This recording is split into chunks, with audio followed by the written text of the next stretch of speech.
Wheatley, and welcome to episode 203 of the Weekly podcast. A big thanks to Ian Winwood for coming on last week. Ian he's a music journalist for Crime Magazine, amongst other things, but he wrote a brilliant book called Bodies, Life and Death in Music, and we had a good chat about that. And once we get going about films and music, I'm off. So it was great to chat to Ian. So if you haven't listened to that, go back and listen to it. You can support us on Buy Me a Coffee. Link is in the description. But let's get into this week's guest. He is a lecturer of documentary filmmaking in the University of Sussex and a non-fiction filmmaker. And his name is Michael Holly. How are you doing, Michael? Hello, Derek. How you doing? Nice to meet you. It's nice to meet you. It's lovely to have you on. Non-fiction filmmaker. I thought that was the better way to put it rather than documentary filmmaker. Does it make any difference? I think it does. Yeah. Okay. This is something I kind of come up against with my students fairly often.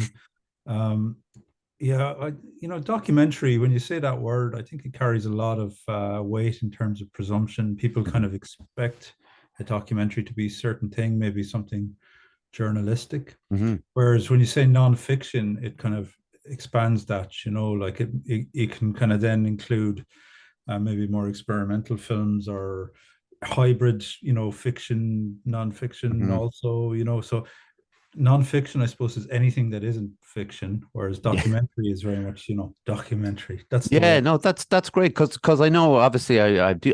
People are still surprised that I do my research, but I do my research, and I did come up when I looked you up.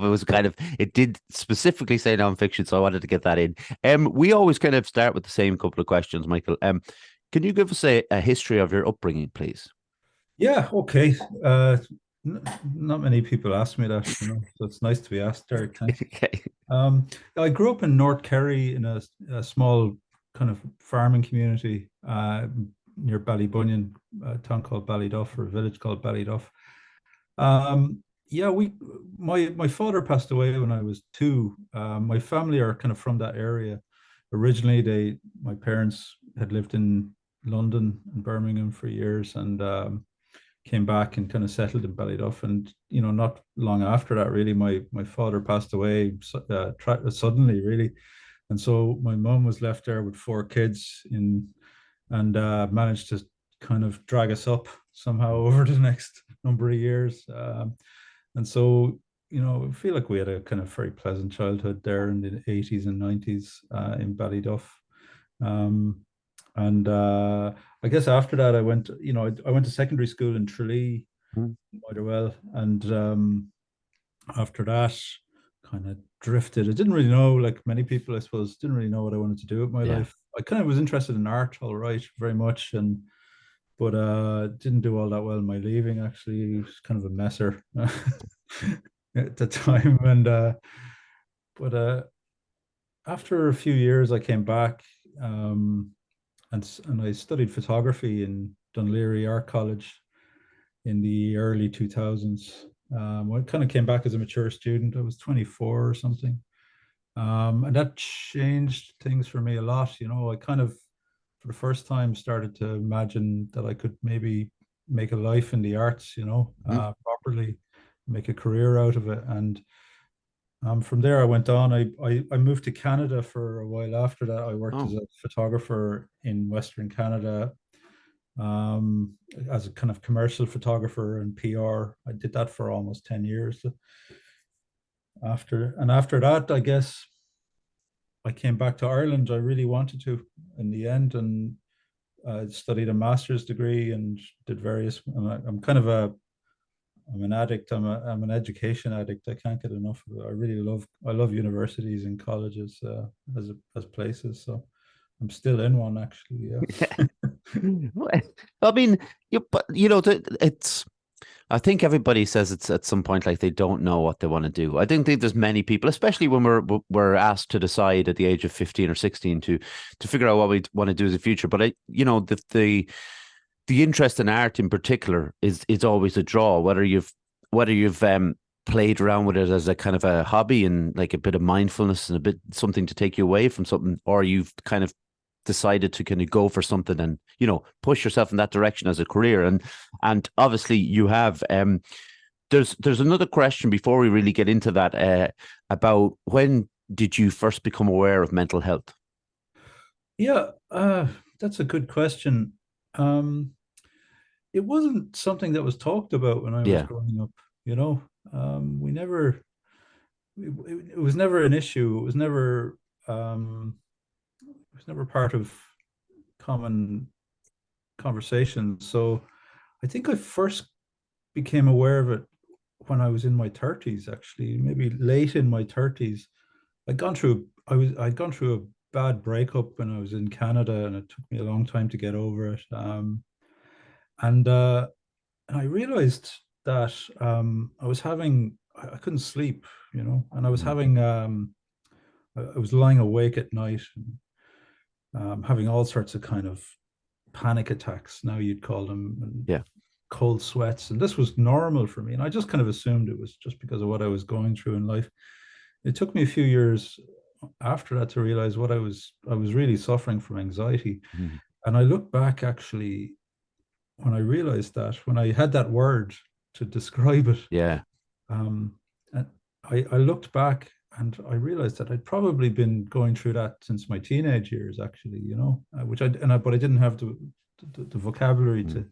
to describe it. Yeah, so I think it's really maybe in the last 10 years or even a bit longer that I've started to realize that this is a thing. Yeah. Yeah. It is like you're not the first person to mention about that idea. We don't have we didn't have any language for it when we were young, and so we never could think of anything that we could put on it. So we thought, well, this is like what it's like growing up. Surely we must all suffer from things like this, you know. And it's obviously not that. It's it's great that it's becoming more of a thing in the public consciousness because it happens an awful lot, obviously.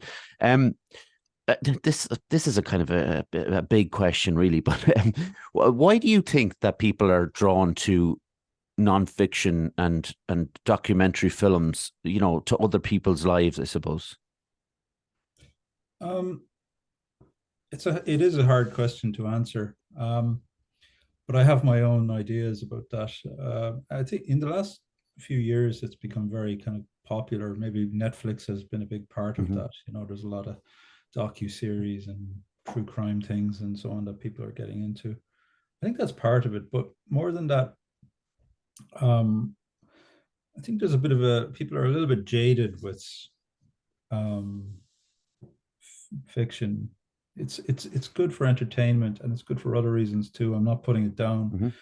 but it doesn't address the world that we know as well. It's quite formulaic fiction. You know, I work with Yeah. people who are screenwriters and fiction filmmakers, and um, they do incredible work. You know, and they're artists. You know, they really are. Uh, but I always find that they're, they're driven by formulas and established ways of doing things. And I think with nonfiction or documentary, whichever you want to call it, uh, it speaks more to real life and to real things that have happened. And there's that old cliche of, um, you know, reality is stranger than fiction. And there's a lot about that. You Hmm. know, it is. There's things that happen in real life that you could never kind of dream up, you never make up, and that's why it's so compelling. I think to hear real life stories and to experience real things on screen. So I think people are coming around to that, you know, Hmm. and there's something there about it, you know, and some of the most profound films I've ever seen are have been nonfiction, you know, things that have stirred me really, you know. I've seen some amazing fiction as well, and I'm very much a fiction fan, but I think nonfiction is a different thing, you know. It's a different beast, and people are. It's becoming part of our popular culture now, which is, I think, very exciting. I find with documentaries, for instance, the idea that I will be more experimental in the documentaries I seek out. You know, I'm a particular kind of obviously I love fiction films. I watch films all the time, but there's certain genres that I wouldn't go near. But with documentaries, I find that I will try pretty much anything to see. You know, if I hear about something and I kind of like it's almost like there's certain ones that I or sorry, there's none that I won't watch. It's like I hear about one and I'm like, um, one of my favorites of the last few years was a Romanian documentary called Collective, Uh-huh. and I like. when I watched that, I was kind of like astonished by. I won't go, like go into details about it for if like people want to watch it or whatever. But I just thought it was like the most riveting piece of filmmaking because it was in the now. Like we can watch stuff like documentaries of the past and stuff, but what was happening on camera was progressing the story as it went. So it was this idea of it's almost live. You feel it's live, and this stuff is happening right in front of you. When obviously it's not. It's in on a disc of a DVD.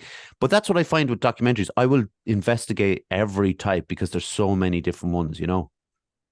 Yeah, totally. I mean, they do have that appeal, they really do. Um, and they are kind of more experimental. There is no formula to Mhm. real life. But you can also say that, documentary makers, maybe often influenced by fiction filmmaking, um, kind of do construct the experience in a Mhm. way as well, And what you were saying there about kind of that feeling of you being there now Yeah, and kind of being present in a moment is something that I'm very interested in. And Mika, who I work with as well, like we've had a lot of discussions about this, about kind of the film being like an experience rather Mhm. than just a story. I mean, the Yeah. story is part of it as well, but yeah, so I'm really interested in finding ways to do that. Actually, that's a big part of what I think about all the time. How do you choose a subject matter for a documentary? Yeah, that's a good question. Another thing that I can kind of relate to with students, when I give Mm. assignments to make films, this is the biggest one of the bigger stumbling blocks. Where do we start? Yeah. I read. I like reading things, and quite often it starts with an idea rather than a story or a subject. So, for example, Mika and I are kind of in development at the moment for a film. Hopefully, we're shooting next year. And at the very kind of bottom of it is the idea of returning to the wild and turning your back on civilization. And so we came across this philosopher from Kerry, from North Kerry as well, John Moriarty, who died in the 1990s. Very interesting chap. He did that. He was a professor of philosophy in Canada, and he kind of turfed it all in and went to live in a cabin in Connemara. And he wrote then prolifically for the rest of his life about this idea of returning to nature, using the language as a way um, of kind of helping you to do that, the Irish language, Mhm. and kind of not having full faith in science and giving yourself up to mystery and folklore and things. Very interesting Mm. ideas. So we started with that. I was kind of reading John Moriarty and listening to things about him, and came around to this guy called Dermot Ling. I don't know if you've heard about him. He's Yeah. a former Wexford hurler who kind of did that as well. Like he kind of turned his back on certain parts of the world that he didn't feel were very healthy, Mhm. you know. And so Dermot is living, and his wife and his family and a community of people around him are effectively living some of the ideas that John Moriarty was writing about, 20, 30 years ago. Yeah. Um, and so we're working with Dermot on making a documentary about him, or a nonfiction film about him, that will be very much that, about observing their everyday lives and kind of getting those ideas through watching them as they do everything that they Yeah. do. And that's like I was lucky enough to chat to Mika after we recorded. People will remember Mika was on a few episodes ago, but she told me about that idea, and that was like a fascinating idea to me. I think Dermot Ling, sorry, has been through really highs in the hurling, game, like unbelievable hurling player, and the stuff that goes along with that, and I know it's going to be his family involved as well. And I love that, like you say, that kind of fly in the wall, I guess, is kind of a kind of modern way of putting it. But when you were doing the Hungry Hill, so I was lucky enough to see that film at the film festival in Kerry. Um, this is more a question from me really than the audience that I had in mind. I've always wondered this, like, how does the collaboration work between two directors? Yeah, I mean, that's a good question. I mean, it's not easy, definitely. Mm, But I think in especially with nonfiction or documentary, it's probably very necessary in certain ways. I think it was just really a lot of it was luck that that Mika and I kind of crossed paths and had a go at working together because we have a natural way of working together. We don't always agree on everything, but it has the effect that um, that we don't kind of impose our any one point of view on the film. I mm, suppose that's probably best way of putting it. With Hungry Hill, you know, Mika, Hungry Hill is about sheep farmers mhm. mainly, and Mika, who's in the film a lot as well, is a sheep farmer, and she comes from that world, you know, of farming um, and I kind of I'd be fairly critical of Irish practices of farming in general, you know, and how it treats the land and animal welfare sometimes and various things. So I came at it from that point of view, and we kind of met somewhere in the middle. So the the film ended up not as a kind of a homage to farming. Mhm. It can be read a bit like that, and it's not a kind of an ecological horror story either. But it talks about both those things Yeah, from a very objective, I think, point of view. And I think the more people you have working on an idea, the more kind of objective things get, you know, because it's like democracy. You get kind yeah, of a collective point of view instead of a single point of view. And so for that reason, it works, but it's definitely not easy. Like you do have to kind of give up a lot of agency and be very compromising at times. So, but it with Mika and I, it worked. It yeah. worked from the beginning. That's really interesting, though, that the idea of the different approaches that you had, but the fact that Mika was in that industry, well, the sheep farming world, and you were kind of against how the way it works, I suppose, in certain aspects, and that could have been a disastrous collision, really, like because if two people have. Unless you're mature and grown up like you obviously are, but like some people might be a little bit more pushing against each other, and it might turn out to be a disaster. And like I said when I was talking to Mika, I thought it was absolutely fascinating and funny and charming and a lot of words to it.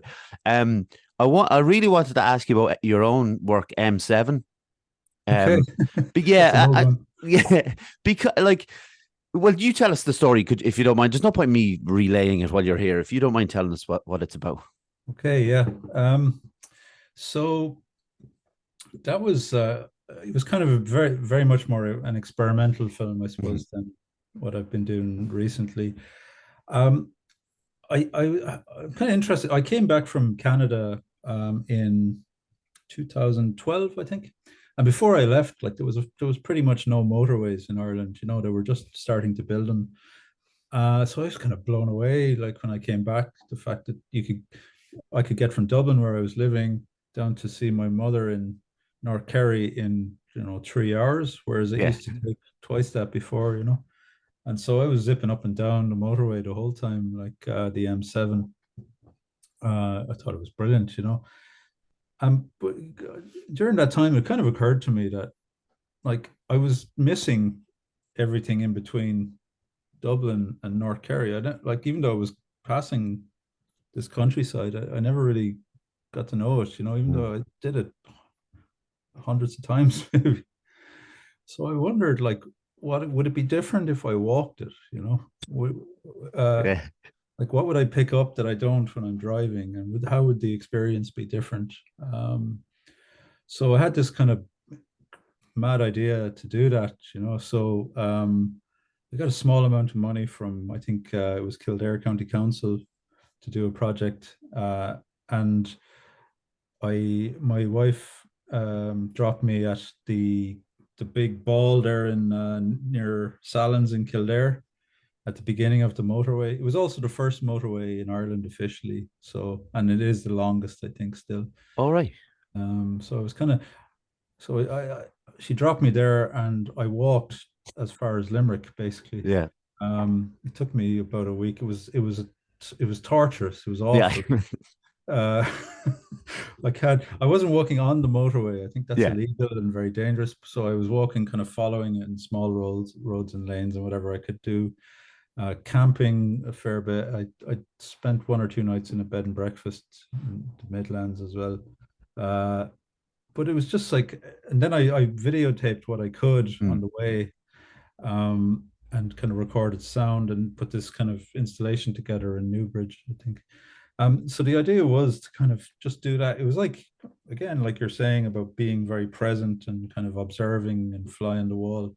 I wanted to see what Ireland's like, if you walk instead of drive, because I mean that's how we do now. Yeah. We don't kind of engage with the landscape or the countryside or the little towns and villages.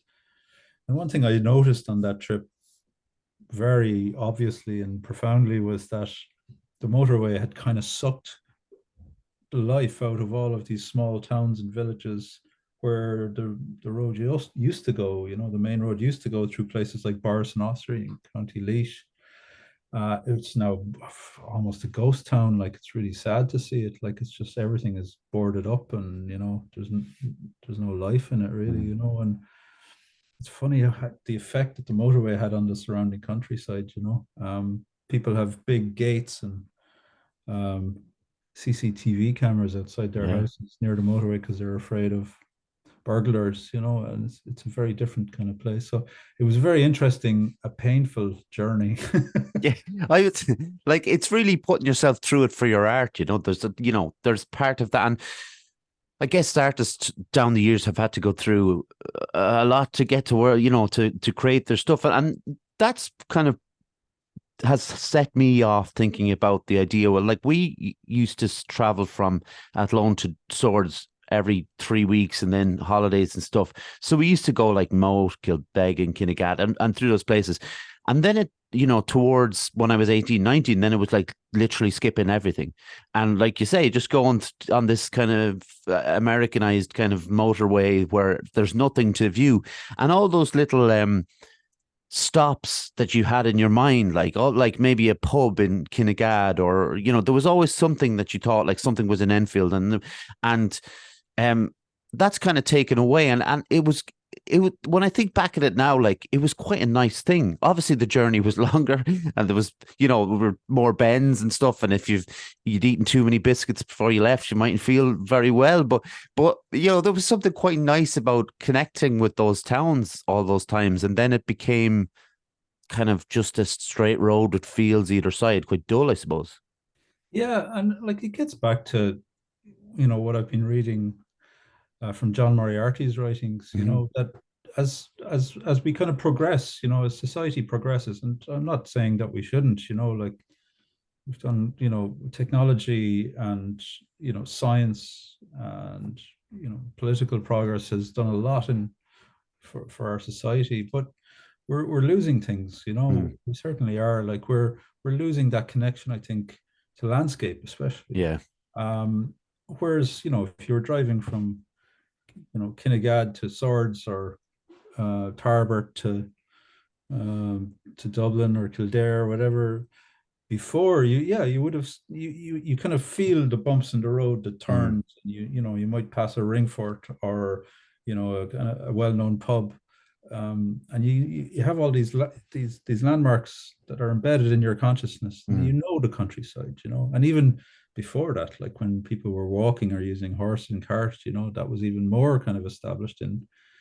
But as we get better at things, technologically, we're missing other Yeah. things, and I think that has a lot to do with our psyche and how we treat land and how we treat animals and how we treat our nature as well. It's all kind of connected, I think. Do you think that in non-fiction filmmaking that the technology has changed the format? Because you mentioned about the addition of some documentary filmmakers are like maybe introducing the three-act system to a documentary, from bringing it over from fiction filmmaking, whereas I think, so this is kind of going off topic a little bit, but I was doing this episode recently about 41 films in my my favorite 41 films from the last 41 years.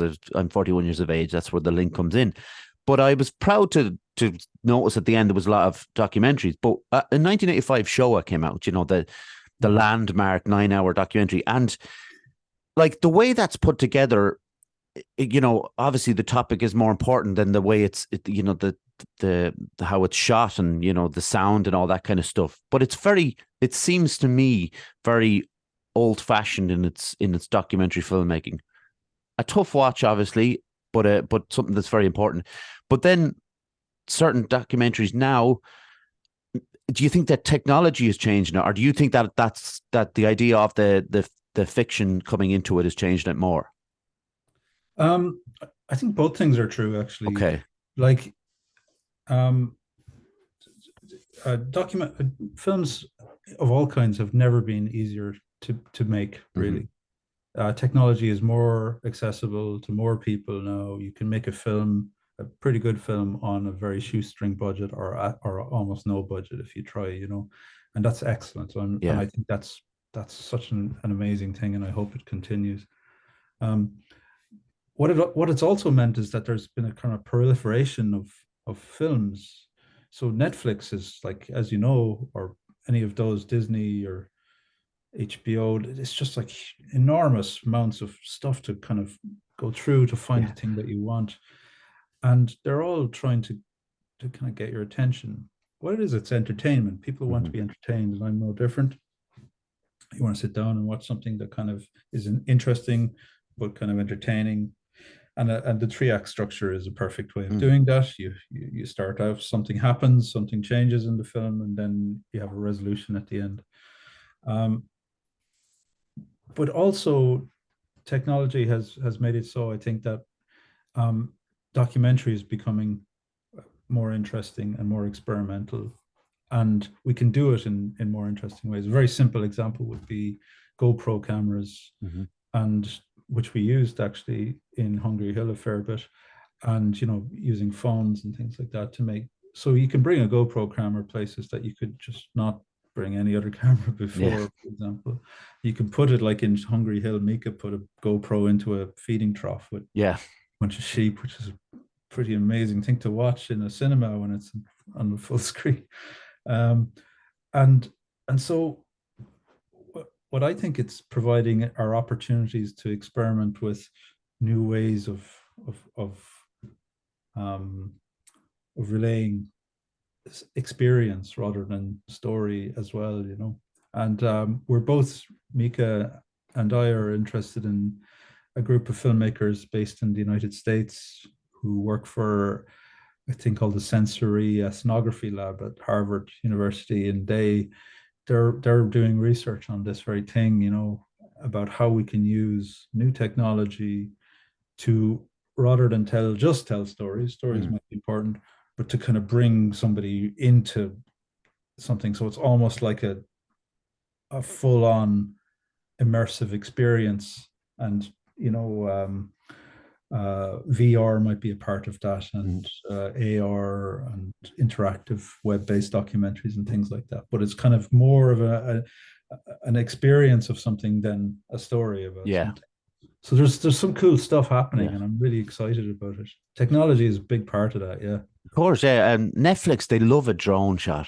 They're fascinated by the drone. Every time, like I don't watch lots of docu-series. I do like the odd true crime, but they always have a drone shot in their films. Like Netflix, they love it. But they do look kind of cool. I'm not like having a go, but I just noticed, I picked up on this stuff. When someone is, you like I said, you lecture in the University of Sussex, and when someone is coming in to learn about documentaries or study documentaries and things like that, I guess they all have a predetermined kind of idea of what they think a documentary is, and I guess you're there to inform them rather than challenge them into what's come before, then rather than just watching maybe The Night Stalker on Netflix. There's a little bit more, which is great, by the way, but there's more to it than that. Is it something that you enjoy, lecturing on documentaries? Yeah, very much. Okay. I do. So I teach documentary practice to both undergraduates and postgraduates, and part of that is about learning about theory and ideas that underpin documentaries. So definitely, especially with the master's students, like the first thing I do, because they have 1 year with us, so and they come in with, like you said, with an established way of Hmm. thinking about what a documentary is, and quite often that relates directly to journalism and about education, I suppose, information, these kind of things, which is important. So from the very beginning, what I try to do is to strip a documentary down to its essential elements and kind of try to put away all those preconceptions, and then we rebuild it up, and also introducing other ideas about how you can do things like make hybrid documentaries, or VR or AR, whatever, so different ways of approaching an idea with the underlying principle that what we're trying to do here is communicate Hmm. effectively. Whatever it is you want to communicate, that's we're using this medium to do that, and everything else is less important. Conventions are important, and when you get into working in the industry, you have to be very familiar with conventions, of course, because that's part of it. But yeah, so I do enjoy that. I enjoy kind of getting everybody to take a step back and start to think about the very bare principles of what it is, and then we build it up after that. It's quite fun. I have this. I sometimes I like put my own anxieties on questions, and this is one of them. So, is there a pressure in like lecturing in this field and also working in this field? Because, like, if you've got a certain amount of students who hear Michael Holly's got a new film out, we must check that out. Do you worry about that kind of thing? Because I would be just constantly thinking about it, I would imagine. Yeah, of course. Yeah. Yeah, my students have been badgering me to play Hungry Hill at the department. Oh, So I'll be doing it in February, actually. oh, really? Yeah. Yeah, and yeah, it does give me anxiety. And it's because they look to me quite often, um, as a kind of somebody who knows a lot about this, and quite often, I learn as much from students sometimes, but and so then, I imagine they'll be quite critical when they watch my film, but I think that's just an anxiety. The reality is people are very kind of open to seeing new things and interesting things. Yeah. So yeah, the work I do, is quite experimental and not maybe not conventional uh, in in most senses, but so I always give that as a caveat. I say, look, if you're watching my film, it's probably not something you'd see on Netflix. It's Yeah. probably Yeah. something I'll ever see on Netflix either. No, I like because when I was at this was something I mentioned to Mika about because when she was doing a little introduction at the the film festival when I was down there, she said, "Don't think about the film too much," and then she left. Like, and I kind of that made me think about the film more. It was one of those kind of reverse things. Like, I know she explained to me what she meant, and I understood then the ideas behind it. But it is very difficult when you're watching a documentary to not think about what you're watching and why the director wanted this to be shown. It's so hard to do that. I think even more so in that line than in fiction filmmaking. Yeah, yeah. I mean, that's another, I think, thing that people expect there to be a message always, Mm-hmm. and it's hard not to do that, and that's part of the effect of working as a collaboration as well. There's no, like I said, single message. I think that we did a festival we did offline film festival during the summer in Burr, and after the screening we did a Q&A, and somebody in the front row kind of she said, like, she got really frustrated. She said, like, but what are you trying to say? I said, I can't really I can't really get what you're trying to say with this film. And our response to that was, great, Yeah, yeah. because we're not trying to, like, the idea is, I suppose, to kind of show you all this stuff and we put it together and you go away and hopefully you do think about it Mm. afterwards. Hopefully it kind of percolates and things kind of but there is no message. That's hard to do and hard for people to kind of get. I think when you are Yeah. used to watching things in a certain way. And I think when I watch something like Hungry Hill, I think like life goes on after it. There's no, there's no ending cut, and that's the end of that subject matter. Life goes on, and Mick is still doing what she's doing, and then you're going to make another film. And like when I think of it in that way, I try not to think of the subject matter in the film so much. I realize that it's a moment in your careers and your times, and you're putting something out there, and that made me want to really ask about like what was it? Why did you become attracted to the idea of making something about Lily Van Oost, if I pronounced that correctly? Yeah, that's correct. I think it's pronounced Van Oost in Oost, is it? Yeah, the kind of Flemish, but it's yeah. close enough. Um, yeah, so that film, which Mika and I worked on together as well. Mika did the voiceover, and she wrote it with me. Um, so that's kind of a different part of my life. Again, I work very closely with a group in County Limerick in Askeaton, Sean Lynch and Michelle Horrigan. They have an organization they're called Askeaton Contemporary Arts. And I've worked with them on lots of stuff over the past maybe 10 years, including exhibitions, and we've made a few films together. In the last, I think, 4 or 5 years, we started making a bunch of short films together. This Lily of the Valley was one of those. Mm. Yeah, that's kind of it's all connected, I suppose, to the things that I'm interested in, and that Meek is interested in, and Mm-hmm. that Ask Eaton are interested in. So they produced that, and they kind of sent us on the way. Um, Lily was a really interesting character. Mika actually knew her, and her family All knew her. right.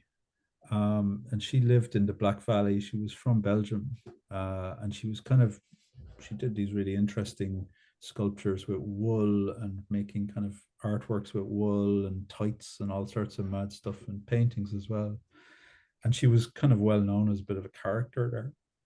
But the thing that drew me to Lily and her story, well, two things is one of them is that it's kind of become drifted into obscurity. She Mm-hmm. her artwork is held in the national collections also, but there's some of it you can find in a garage, or there's some in the library in Tralee and things, Oh, and really? it's all over the place. There's that, but also that her work was very much connected with her place, which was the Black Valley, Mm-hmm.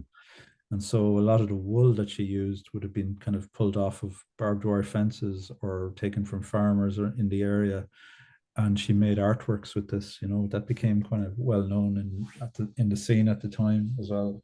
Um, but she was very much about that place, and her work actually was physically about that place, and everything about her was about the Black Valley. So I was very interested in how that happened.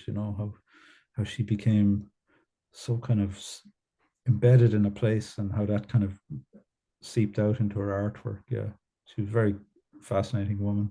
Yeah, it's like I like the kind of the idea of what you've worked with. Well, what we've discussed, anyways. I know you've done a lot more, but the idea of the person who's maybe not as widely known, but someone who likes to be.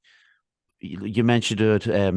Excuse me. Remember his first name Moriarty, but the idea of being away from people and being not quite reclusive. That's probably a bit of over the top, because I think that's kind of takes on a negative kind of thing. But what you mentioned about Lily, and that you seem to be fascinated by these characters who have, keep their head below the parapet, kind of a thing.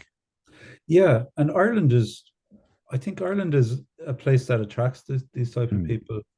John Moriarty came back. He was from Ireland, but he came back here for that. And mm, Lily Van Oost, when she came to Ireland in the 70s, that's why she came as well.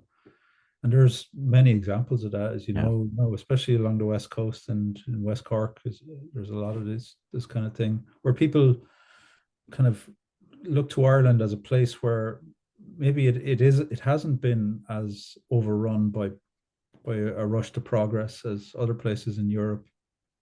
And so maybe there is a potential for a connection to landscape and land there that we've lost in other parts. I mean, Belgium is one of the most highly densely populated yeah. countries in Europe, and I'm in the UK at the moment, and the density of population here is quite remarkable when coming from West Cork. You kind of Yeah. notice these things, and yeah, and that's why I I always want to keep a connection with the west of Ireland as well, is because it has that feeling about when you're there, you become part of the mud and the the cow shit and whatever, Yeah.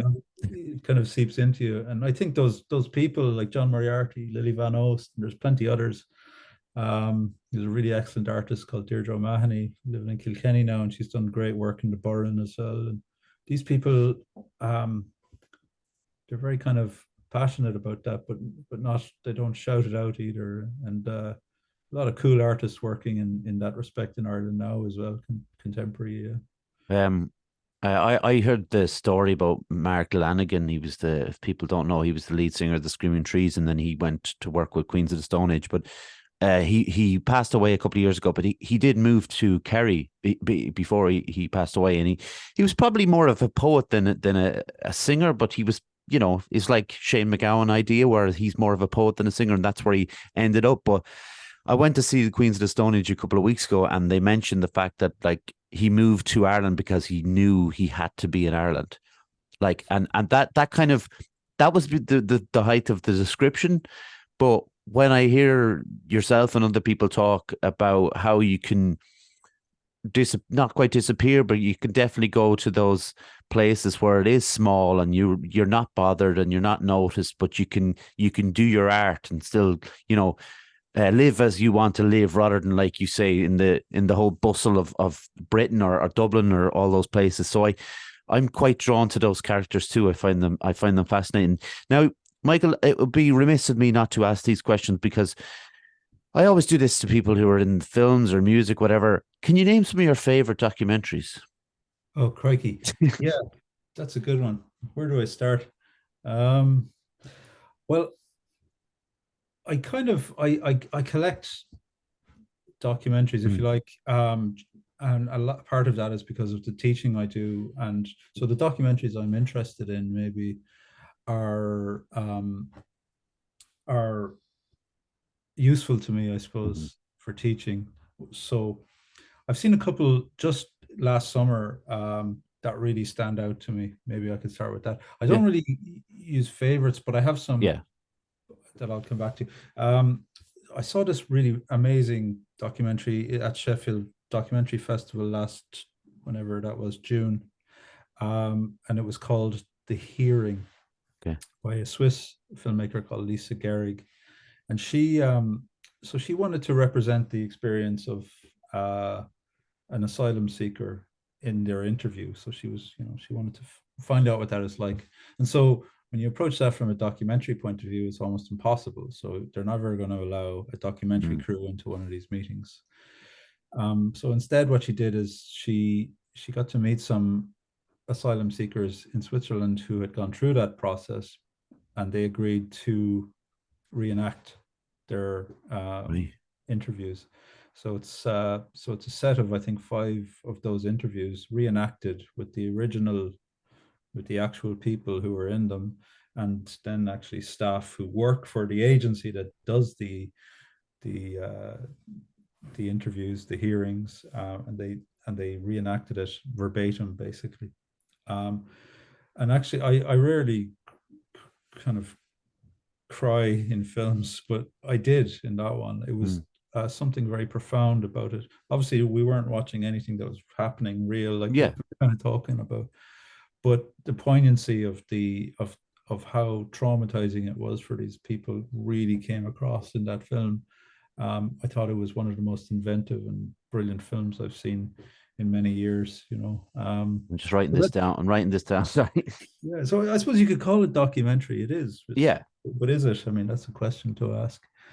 Um, and then there's a film from 2012 that I have a huge passion for, called Leviathan, and that was made Oh, by yeah. Lucian Cassing Taylor and Verena Paravel, who spent, I think, something like 2 months kind of on and off on fishing trawlers out of the east coast of the United States. And they made this you've seen it. It sounds Hmm. like they Yeah, made yeah, this really kind of bonkers film about the feeling, the the sounds, the yeah, kind of overwhelming kind of smells. Even you can almost get off the screen of fishing trawler. You know, dead fish everywhere, people shouting, yeah. rain, darkness, and it's just I thought one of the most excellent films Yeah. I've ever seen, and I'm very inspired by that approach actually. Yeah. So those are It's two very it different ones. Yeah. it's a very it's a grim it's a great film obviously, but it's a grim experience. The whole thing, if you put yourself in that position of the people, not just the documentary filmmakers, but the people who actually are living that life, it's like why, like, that's that. I know that's a silly question, but that's what you feel like when you're watching. Yeah, totally. But actually, I've read interviews with the filmmakers, and they say that they weren't trying to do that. It just, Right. and again, I think that's probably very inspiring, is that it came across, like in Yeah. what they did. Um, it feels, yeah, it is grim. It's like, hacking fish's heads off all day, and slime and rain and cold, and it's a very tough life, yeah. But I Yeah. suppose that's, you know, they did their best to kind of be objective about it, and I think it came across pretty well. Yeah. Absolutely. I think uh, the first documentary that I watched that I was really turned my head towards documentaries and to go outside of the fiction bracket was the one Dig. Have you ever seen Dig? Like, it's so like the band. If people don't know, it's about the Brian Jonestown massacre, a band who were quite volatile, just to say the least. And there's a bit of Dandy Warhols in there, and a bit of the kind of the tensions created, we'll say, by the lead singer of the Brian Jonestown massacre. But I remember, like, I think the reason I liked that so much was because it felt like the camera person and the director were right in the center of everything. Yeah. The approach to it seemed so. It felt like you were a part of the band, I guess, and you were wondering, was it all going to kick off at any moment? Yeah, okay. And that's something I suppose that happened in maybe the 1960s with Mm, portable cameras, really, when they first started the 16 mil cameras. And it's come to that point where we have, you know, that kind of film and GoPros and mm, things we use, and like being right in the center or something. There's the film about Bob Dylan, Don't Look Back, as well, yeah, which is kind of similar enough, kind of bring us right inside his world. But I suppose the other thing we have to remember is that, and it's something that comes up a lot in discussions I have with Dig, with Don't Look Back, mm, and probably maybe less so with Leviathan, is that when there's a camera present in a situation, no matter how you do it, people are going to start acting yeah, differently. This is something that we have to take into account, and that's very much apparent in those two films. In the about musicians, yeah. because musicians are notoriously performative anyway. Like, and uh, I thought to myself watching Don't Look Back that there's no way he can be this much of a dickhead. That's how I felt, and that was just my initial reaction to it. And then, like, obviously, the performative aspect, and he wanted to be, secretive and elusive to certain questions, and he came across as a bit annoying, to be honest. yeah, of course, but he was showing off, Yeah, and yeah. that's what he was doing. He was showing off, and I guess that's part of his persona too. But the cameras didn't help. The camera said now the journalist's questions definitely didn't help. He was very, very prickly on those ones. I kind of I know what you mean. Someone answered this question very well. And like, you batted away the term favorite, because that's a very interesting kind of way of putting it. I always do these lists of my favorite things, but then other people are like, well, I don't like to do favorites, but I suppose maybe the most impactful, probably a better way of putting it, with regards to documentaries. Um, yeah, okay, that's a good question too. Um, I'll go back to the same filmmakers that made Leviathan. Yeah. Uh, and it wasn't a film per se that I saw, but it was an installation. They did an installation. When was that? 2017, I Okay. think, in at Documenta in Germany, in Kassel. Um, big art festival that happens every 5 years there, and they did this really. It was totally slated by the critics, by the way, Okay. this thing, but like it in terms of impact, it had a huge impact on me. So they did a film about this guy called Issei Sagawa, who was a Japanese student in Paris in the 1980s. He killed a woman and ate part of her body, Oh yeah, I heard about him. and then he kind of got off with it. He got away with it, like he on grounds of insanity, and he made his way back to Tokyo and lived basically the rest of his life there. Um, on the proceeds of his crime. So he used to kind of do television appearances, and he wrote comic books, and it's all very depraved and kind of disgusting. And an absolutely despicable character. So these filmmakers got access to him, and he was dying. He was in his last few months at the time, really, and they did this really up close observational film about him. They spent a bunch of time with him doing that.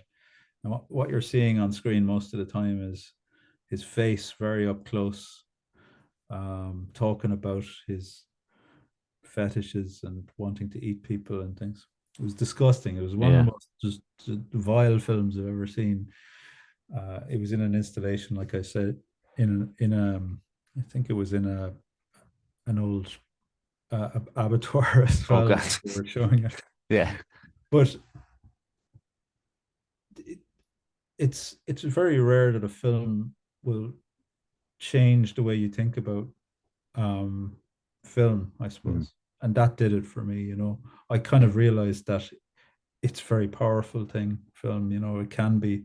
Uh, it it in terms of eliciting emotion, and this was nonfiction as well. And it made me feel hatred and Mm. disgust and fascination all at the same time. And it was just we're kind of we're surrounded by films, aren't we, and Yeah. media things, so it's kind of hard to find something that you'll actually will affect you properly, and that did Yeah. in a big way. So I was fascinated by that idea, like how could it do that to me, and so and again, their methods were really a big part of that, non-interventionist, just kind of, they didn't even speak his language, they just let him talk, and edited it afterwards, and it was a pretty amazing thing. Yeah. So Uh, that that response to a documentary or a film really, but in particular to real life. Um, when I saw Capturing the Freedmans, yeah, and like it does those kind of things, obviously, um, real life stuff that happened, and what happened to there was victims and stuff, and it boils your blood, and it leaves this mark on you. But you wonder if it's because of the subject matter, or is it because of how it was put together and the way it was made. And then you're left wondering, it's like Shoah. Can I call it a great film? Like, because is it something that I want to go back to? Not particularly. no, I mean, show is another excellent example. Mm. It's something that will, I think, anybody who's watched it or even part of it, it stays with them Yeah. forever. And it does. It's kind of traumatizing, but maybe film should do that sometimes. Um, there is another film. There's, I think, a few films made about this Issei Sagawa chap. And very um, kind of spectacle based. Yeah. Making him out to be a demon, and he was and all that. But the typical formula. But they don't have the same effect. It's just kind of Yeah. weird fascination then. But to have a kind of a deep impact on somebody, a film, nonfiction film especially, it can do that. Yeah. I've spoken to people whose lives were changed by documentaries. Like Paris is Burning, that film Yeah. made in the 1980s in New York of kind of these drag performances in a kind of nascent cultural movement that was happening then. I've spoken to people who said that was the first time they saw uh, uh, gay people express themselves Mm. Yeah. as gay people on film in popular culture, and that changed their lives. So film like can do that. I suppose like it's not something you can plan either. Yeah. And then there's entertainment, which just kind of washes over you, and you're doing TikTok while you're watching it. And they're very different things. Yeah, I mean, there's probably more of that than the films we're talking about here, of the really great stuff that would always be remembered, um, because documentaries as a word or a nonfiction, as an idea is kind of it's almost expanding at this point, to other things, and it's pulling things into it. Um, I always ask this question as well, Michael. What do you like to do in your spare time? Oh, Everybody answers with that. They always go, "Oh, gee." yeah. That's right. I mean, my time is kind of divided between uh, when I'm teaching and when I'm not. Hmm, When I'm teaching, I'm more or less doing only that. But in Brighton here, I love going to heavy metal gigs. nice. I'm not a big metal head, really. I was into it a bit when I was a teenager, but there's something about metal shows that I just love. They're just so much fun. They're never dangerous or anything you might think about. Yeah. I was at a gig a few weeks back there by a band called Wallowing. Uh, Okay. I think they're actually a local band. They were playing here in Brighton, and they came on stage with like beekeepers outfits, but all black. Uh, Black. Okay. and like there was lasers and synthesizers, and it was one of the best gigs I've ever been to. Like they were just deadly. Uh, so I love that kind of thing. Just and I think again it's kind of like immersive experiences. I just Yeah. love that stuff. When you kind of go into a room and for an hour or whatever, you're zapped out of the world and you're somewhere else. Cinema. I think that's Yeah. why I love it as well. I think you're right. I think that's like people will be repulsed by the idea of sensory overload, but then other people like the fact that it takes them away from the things we do in our everyday life, and that like you going to see a band, a heavy metal band, it takes you away from the regular stuff, I suppose. Yeah, yeah. I think it's kind of I I'd almost say it's almost like mindfulness. Mm, I'm kind of interested in that as well. As like mindfulness is where you're kind of, I suppose, focused on one little thing yeah. and everything else kind of falls out. And I find that good music, a good kind of concert will do that as well. So I mean, when I'm in Ireland, I have a dog and I just love walking the countryside, going to beaches and swimming and stuff. That's a huge part of my life, especially in the summer. Yeah. And again, the mindfulness aspect to it all as well. Yeah, totally. Yeah, yeah, Uh, yeah. That's a big part of cold water swimming. There's not much else you can think about while you're Definitely freezing. not.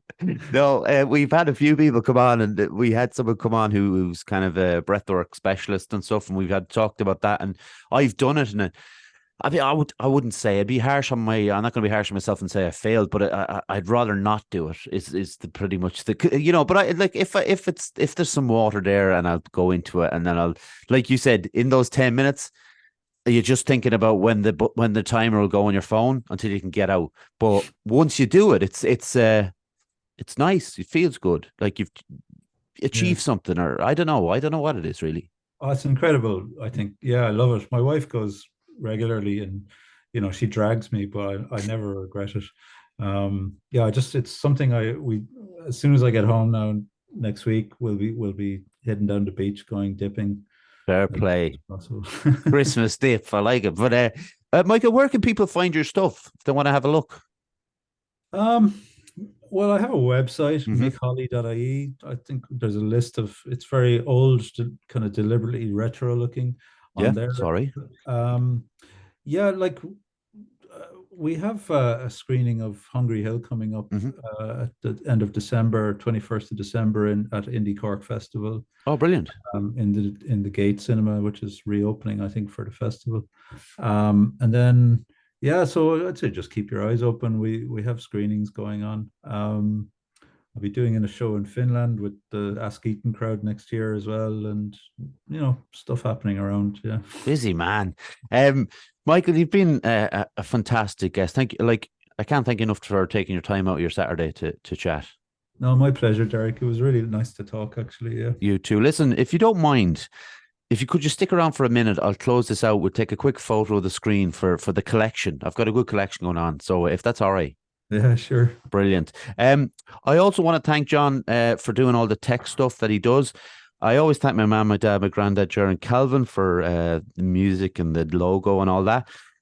You can find us on YouTube. Subscribe if you would, or on Instagram, Facebook, and X, whatever that is. We're also on Spotify, Apple, Anchor, Google Podcasts, etc. Thanks everyone for watching or listening or whatever you did. So, and once again, Michael, thank you so much.